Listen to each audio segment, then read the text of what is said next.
उठो जागो और तब तक मत रुको जब तक लक्ष्य की प्राप्ति ना हो जाए। तुम्हें कोई पढ़ा नहीं सकता, कोई आध्यात्मिक नहीं बना सकता। तुमको सब कुछ खुद अंदर से सीखना है। आत्मा से अच्छा कोई शिक्षक नहीं है। ब्रह्मांड की सारी शक्तियाँ पहले से हमारी है।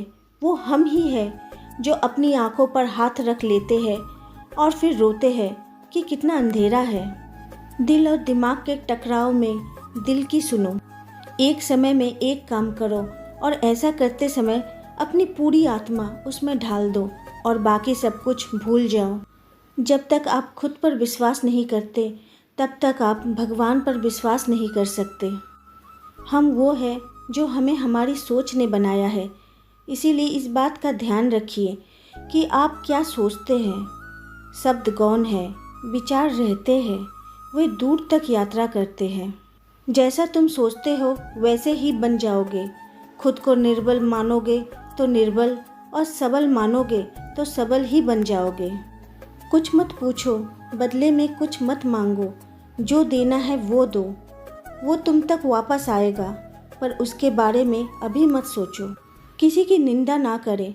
अगर आप मदद के लिए हाथ बढ़ा सकते हैं तो ज़रूर बढ़ाएं।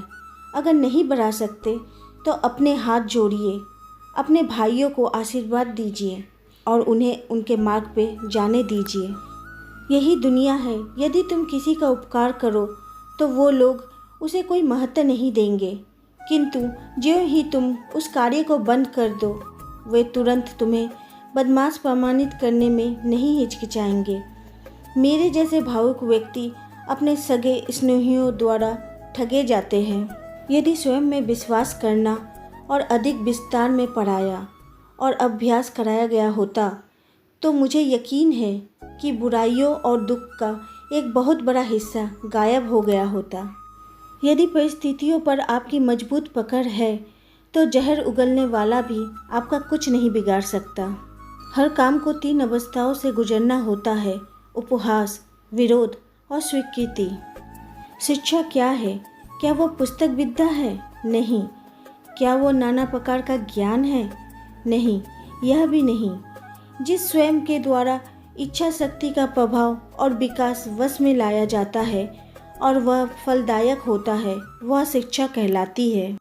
हमें ऐसी शिक्षा चाहिए जिससे चरित्र का निर्माण हो, मन की शक्ति बढ़े, बुद्धि का विकास हो और मनुष्य अपने पैरों पर खड़ा हो सके।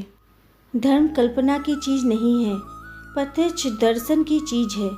जिसने एक भी महान आत्मा के दर्शन कर लिए वह अनेक पुस्तकें पंडितों से बढ़कर है। जितना हम दूसरों के साथ अच्छा करते हैं उतना ही हमारा हृदय पवित्र हो जाता है और भगवान उसमें बसता है। पवित्रता, धैर्य और धीरता, ये तीनों सफलता के लिए आवश्यक है, लेकिन इन सबसे ऊपर प्यार है। यह मत भूलो कि बुरे विचार और बुरे कार्य तुम्हें पतन की ओर ले जाता है। इसी तरह अच्छे कर्म व अच्छे विचार लाखों देवदूतों की तरह अनंत काल तक तुम्हारी रक्षा के लिए तत्पर है। धर्म ही हमारे राष्ट्र की जीवन शक्ति है। यह शक्ति जब तक सुरक्षित है तब तक विश्व की कोई भी शक्ति हमारे राष्ट्र को नष्ट नहीं कर सकती। यदि संसार में कहीं कोई पाप है तो वह है दुर्बलता। हमें इस प्रकार की कमजोरी या दुर्बलता को दूर करना चाहिए। दुर्बलता पाप है, दुर्बलता मृत्यु के समान है। दिन रात अपने मस्तिष्क को उच्च कोटि के विचारों से भरो। जो फल प्राप्त होगा वह निश्चित ही अनोखा होगा। केवल उन्हीं का जीवन है जो दूसरों के लिए जीते हैं। अन्य सब तो जीवित होने से अधिक मृत है। जब तक जीना तब तक सीखना। अनुभव ही जगत में सर्वश्रेष्ठ शिक्षक है। हम एक ऐसी दुनिया में रहते हैं जहां लोग आमतौर पर हर दूसरे मूल्य पर अपने व्यक्तिगत लाभ पर ध्यान केंद्रित करते हैं। इसीलिए ऐसी दुनिया को स्वामी विवेकानंद के इस शिक्षण को अपने भीतर समाहित करने की आवश्यकता है।